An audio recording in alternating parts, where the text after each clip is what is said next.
श्याम सुंदर से मिलने के लिए श्री राधा रानी कुरुक्षेत्र गई। सामने श्याम सुंदर अपना सर झुकाए, मुकुट झुकाए बैठे थे। श्री राधा ने पूछा, हे श्याम सुंदर, तुम्हारी आंखों में आंसू क्यों? तुम मेरे प्राण हो, प्रियतम हो, मैं तुम्हारी आंखों में अश्रु देख नहीं सकती, ये विषाद क्यों? कृष्ण ने नेत्र झुका के कहा, हे राधा,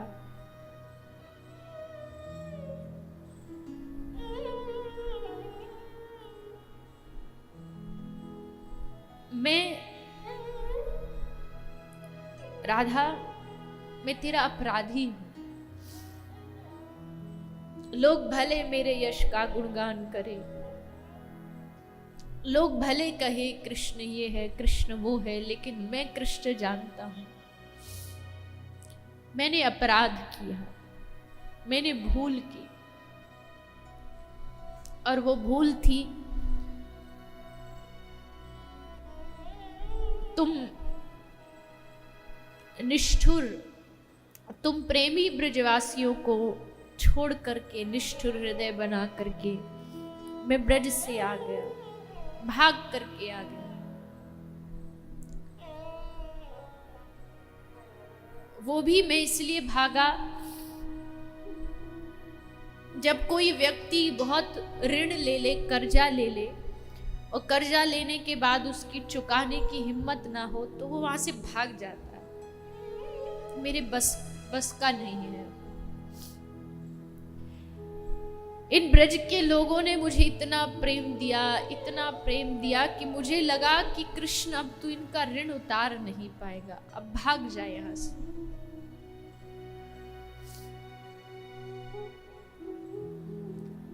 ब्रज के विरही लोग बेचारे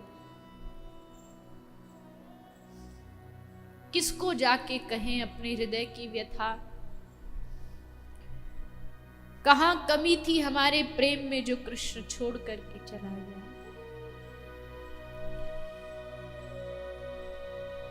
सुबह होती थी तो कृष्ण का दर्शन करके, रात होती थी तो कृष्ण को देख के, अजी नींद भी आती थी तो भी सपने में कृष्ण ही कृष्ण चलता था। पर उसने एक बार न सोचा, सबको छोड़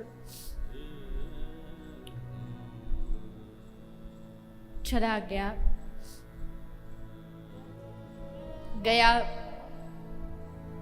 ब्रजवासियों ने भी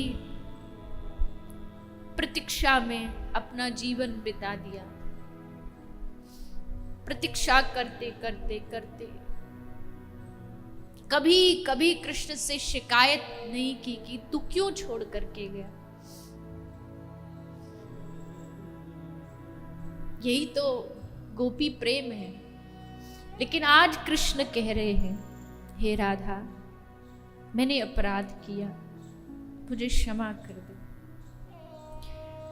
राधा रानी कहती है, नहीं नहीं श्याम सुंदर, आप ऐसा मत कहो, हमारे प्रेम को कलंक लग जाएगा अगर हमारे कारण तुम्हारी आंख से एक बूंद आंसू भी गिरे तो कभी भी हम गोपियां, हम ब्रज के लोग जी नहीं पाएंगे। अभी कम से कम तसल्ली तो रहती है कि हाँ, जहां कृष्ण है सुखी है। हमें पता है हम ब्रजवासी तुम्हें क्या दे पाए, सूखी रोटी, कभी कोई अच्छा व्यंजन भोजन दे नहीं पाए, कोई व्यवस्था तुम्हें दे नहीं पाए। यहां देखो कितना सम्मान है तुम्हारा, अंगरक्षक तुम्हारे आगे पीछे घूमते हैं, जय जयकार होती है तुम्हारी। ये देख के बड़ा हृदय प्रसन्न हो गया कि तू जहां है खुश है। कृष्ण कहते हैं, राधे, इस द्वारिका में सब कुछ है। इस द्वारिका में सोने का महल है। इस द्वारिका में अंगरक्षक है, दास है, दासियां हैं, मेरा परिवार है, खानदान है, मुझे प्रणाम करने वाले लोग हैं। पर हे राधा, इस द्वारिका में कोई मुझे गले लगाने वाला नहीं है, मुझे प्यार से कोई कन्हैया कहने वाला नहीं है।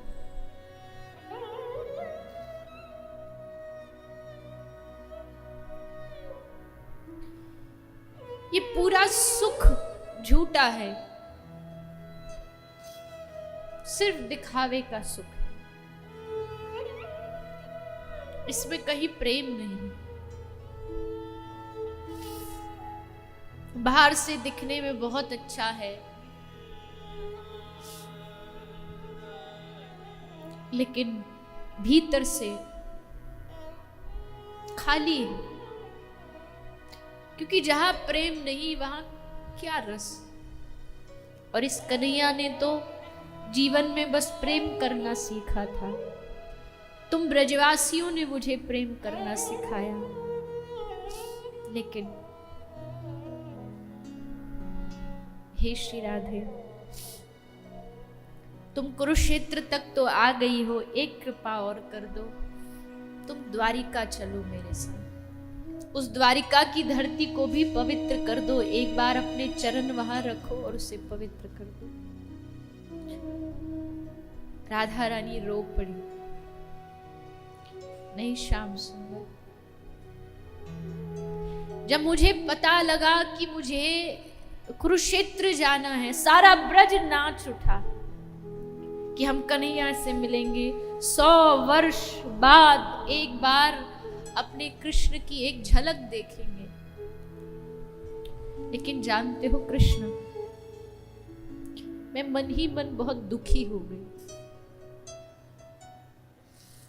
मैं अपना दुख कैसे व्यक्त करती ब्रजवासियों को। सब गोपियां कहती, अरे श्री राधे, कितने वर्षों बाद कृष्ण से मिलन हो रहा है और तुम खुश नहीं हो। हर एक प्रेमी का क्या मन होता है कि अपने प्रेमास्पद से, अपने प्रियतम से एक बार मिल ले, एक झलक पा ले। पर जानते हो मैं खुश क्यों नहीं हुई? मैं खुश इसलिए नहीं हुई क्योंकि मुझे पता लगा कि मुझे कुरुक्षेत्र जाना पड़ेगा, और कुरुक्षेत्र जाना पड़ेगा तो मुझे अपना ब्रज छोड़ना पड़ेगा। और हे श्याम सुंदर, तुम जानते हो वो ब्रज जो है ना, वो मेरा हृदय है, मेरा प्राण है। मैं बस यही सोचती रही कि मैं कैसे जा पाऊंगी। और हे श्याम सुंदर देखो, आज तुम भी हो, मैं भी हूं, प्रेम की बातें भी हैं, लेकिन वो सुख नहीं है, वो आनंद नहीं है। जानते हो क्यों? क्योंकि हमारा ब्रज नहीं है, यहाँ हमारी ब्रज की धरती नहीं है। इसीलिए वो मिलन हो करके भी वो प्रेम नहीं, वो आनंद नहीं। सोच के देखिए, मिल रहे हैं राधा कृष्ण, लेकिन ब्रज की धरती नहीं है तो रस नहीं। ये इस ब्रज की महिमा है। मैं अपना पूरा प्रयास करके, जितना सामर्थ्य है पूरा सामर्थ्य लगा के भी इसकी महिमा गाऊं तो शब्द नहीं मिलेंगे। ऐसी ब्रज की धरती है, ऐसी वृंदावन की रज है, ऐसी पूरा ये ब्रजधाम, पूरा ये आदि वृंदावन। और इस वृंदावन में भी जो बरसाना है वो तो श्री राधा रानी के अपने हाथों के द्वारा सजाया गया है।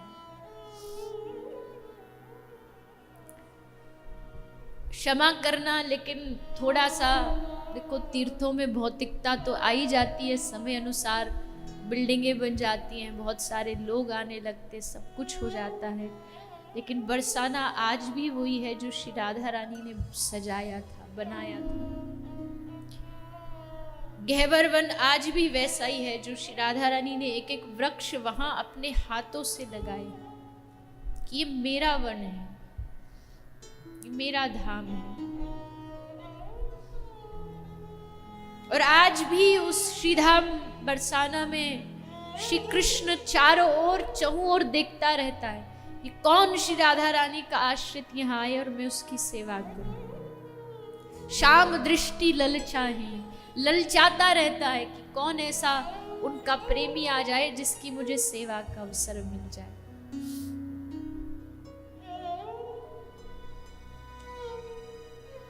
एक बाबा जी बरसाना में रहते थे। श्री जी के महल पर गए, जाकर के श्री राधा रानी का नाम संकीर्तन चल रहा था तो ऐसे भाव में डूब गए कि पूरा दिन नाचे।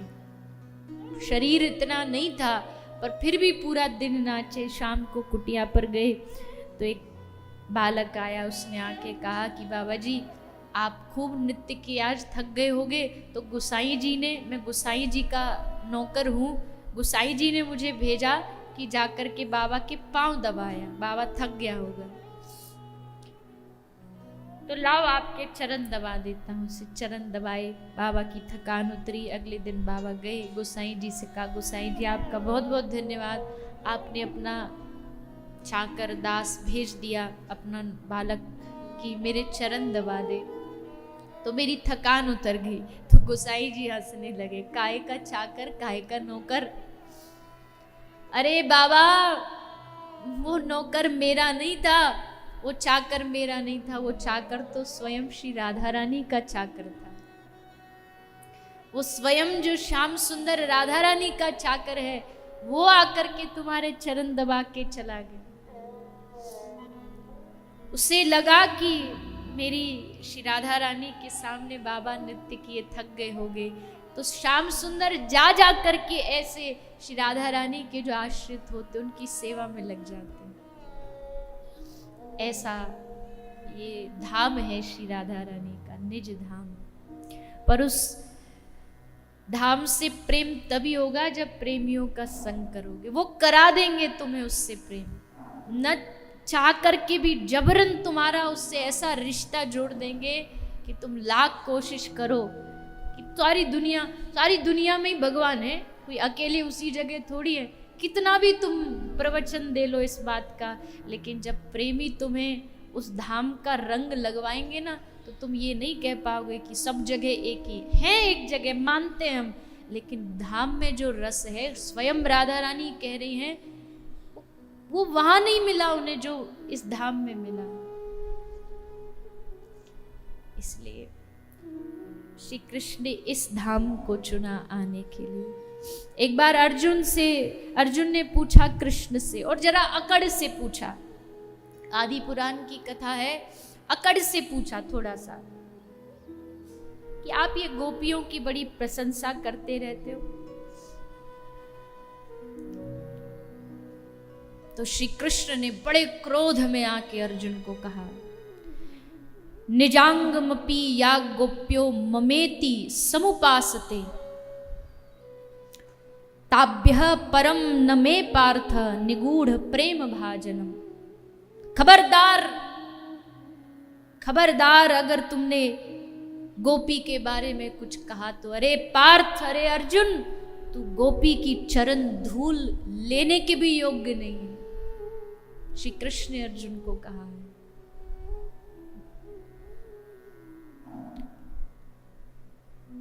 अर्जुन भक्त है भगवान का, और भक्त भी नहीं, नर नारायण का जो अवतार है अर्जुन, इसमें कोई दोहराया नहीं। लेकिन कृष्ण कह रहे खबरदार अगर तूने गोपियों के बारे में बोला तो तू उसका अधिकारी है ही नहीं, तेरा अधिकार नहीं है। गोपी अपने शरीर को अपना नहीं मानती। वो सुबह स्नान इसलिए नहीं करती कि उनका शरीर सुंदर दिखे या उसमें से सुगंध आए, वो इसलिए शरीर को स्नान कराती है ताकि सुबह उठे और शाम सुंदर हमें देखे, देख करके एकदम प्रसन्न हो जाए कि आहा गोपी बड़ी सुंदर लग रही है। उनकी प्रसन्नता के लिए करती है। तू क्या गोपी के बारे में बोल रहा है? डांटा श्री कृष्ण ने अर्जुन को।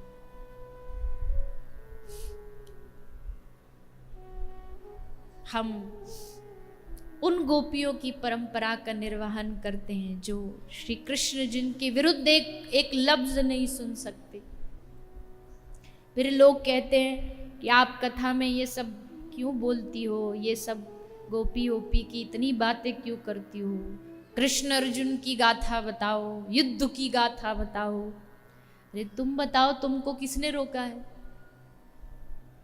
स्वतंत्र भारत है, तुमको जो करना है करो।